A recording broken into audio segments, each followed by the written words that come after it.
Some new developments to a story that we have covered from the very beginning: the health of those who live in East Palestine, Ohio, following the toxic train derailment disaster. News Nation now learning the White House, FEMA, and other agencies worked together to reportedly cover up the possibility of serious health issues, like the potential for a cancer cluster breakout among people who live there. Rich McHugh has stayed on top of this story from the beginning. He joins us live now with the latest. Rich, we understand the Department of Homeland Security now responding to your reporting.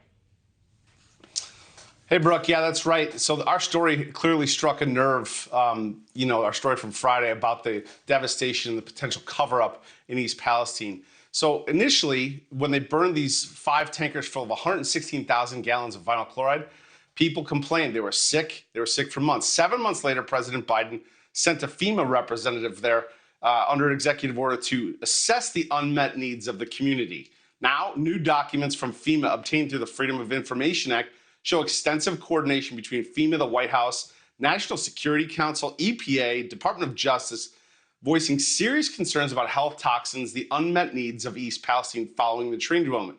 But publicly, their message was nothing to see here. Now, Leslie Pacey, she's an investigator with the Government Accountability Project.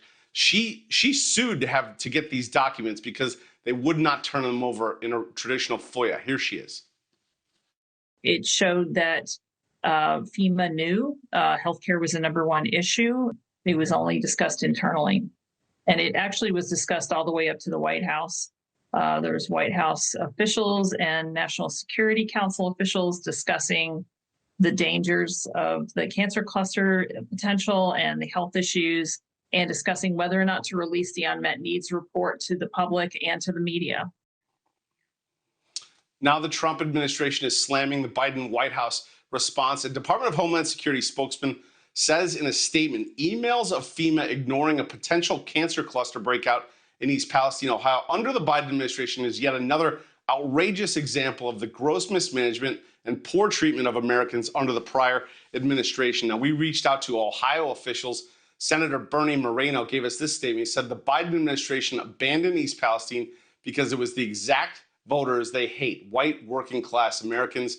We reached out to Senator Husted, Attorney General Yost, and Governor DeWine, and are awaiting response from all 3 of them. Brooke? Okay, fascinating. Rich McHugh, I know you'll stay on top of it. Thanks for that live report.